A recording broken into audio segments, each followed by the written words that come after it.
Algérie, la politique du sport ou politiser le sport.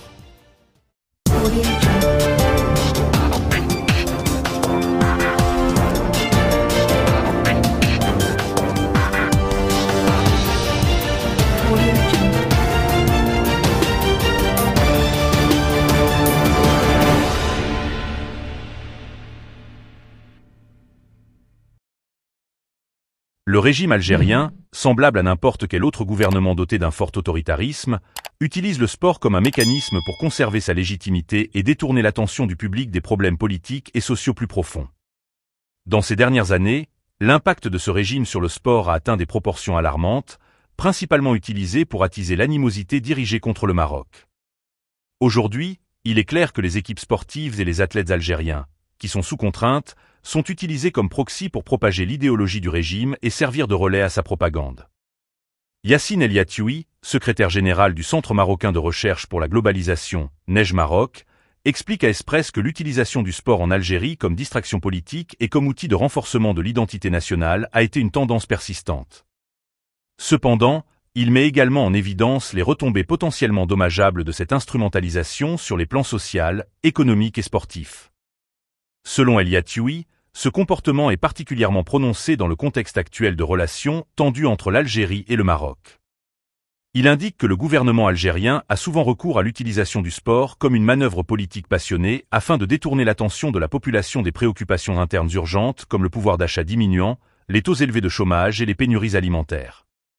On observe que l'Algérie est confrontée à une multitude de défis socio-économiques qui ont un impact négatif sur la vie quotidienne de ses citoyens. Les autorités algériennes ont tendance à exploiter des questions politiquement plus simples mais chargées d'émotions, comme le sport et la rivalité avec le Maroc, pour détourner l'attention du public de ces problèmes importants. Les victoires de l'Algérie contre des équipes marocaines sont fêtées comme des triomphes nationaux, tandis que les défaites sont souvent vues comme des affronts appelant à des représailles symboliques. Les dirigeants algériens utilisent cette rivalité pour renforcer leur légitimité et détourner l'attention des échecs politiques et économiques du pays. Sur la scène internationale des compétitions, les défaites face à des équipes marocaines sont souvent minimisées ou attribuées à des complots. Cette manipulation des événements sportifs est conçue pour maintenir un vif sentiment de patriotisme tout en détournant l'attention des problèmes internes de l'Algérie. Ce type de pression peut avoir un impact dévastateur sur les athlètes algériens en les plaçant sous une pression politique énorme avant même leur compétition sportive. Enfin, El Yatioui entre dans les détails de la rivalité entre l'Algérie et le Maroc qui ne se limite pas exclusivement au domaine sportif. Elle est enracinée dans des différends historiques et territoriaux, notamment la question du Sahara marocain. Par conséquent, les compétitions sportives, en particulier les matchs de football, sont presque devenues le prolongement de ces conflits diplomatiques. L'Algérie est confrontée à de nombreux défis socio-économiques qui impactent sévèrement le quotidien de ses citoyens. Le pouvoir d'achat des Algériens diminue constamment en raison de l'inflation et de la dépréciation de la monnaie nationale. Le taux de chômage, particulièrement élevé chez les jeunes, atteint des proportions préoccupantes. L'économie algérienne, fortement dépendante des hydrocarbures, peine à se diversifier, ce qui rend le pays vulnérable aux fluctuations des prix du pétrole. De plus, une agriculture non compétitive et des pénuries alimentaires fréquentes aggravent la situation. Ces problèmes structurels exigent des réformes profondes et une gouvernance transparente, mais les autorités préfèrent souvent détourner l'attention publique en exploitant des sujets moins complexes mais émotionnellement chargés, tels que le sport et la rivalité avec le Maroc.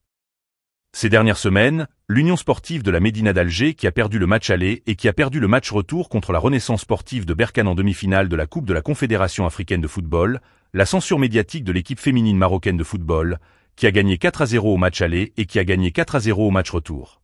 Le retrait de la sélection algérienne du championnat d'Afrique de gymnastique artistique et le retrait d'Algérie de la 6e édition du championnat arabe de handball des jeunes de moins de 17 ans, remporté par le Maroc, en ont fourni quelques illustrations. La liste n'est pas exhaustive.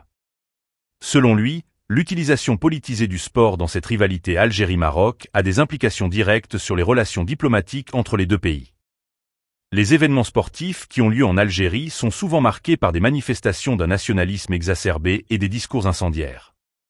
C'est une situation qui entrave toutes les tentatives de rapprochement ou de collaboration régionale par le biais du projet de l'Union du Maghreb, qui pourrait pourtant s'avérer bénéfique pour les deux pays. En conclusion, il signale que les investissements en Algérie dans le secteur sportif se tournent souvent vers des projets prestigieux, telles que la construction de stades ou l'organisation d'événements internationaux, plutôt que de concentrer les ressources sur le développement de l'infrastructure sportive de base. Pour lui, il est clair que les clubs et les fédérations sportives manquent de financements adéquats pour la formation des jeunes et l'entretien des installations, ce qui limite les opportunités pour les jeunes talents et freine le développement du sport à la base.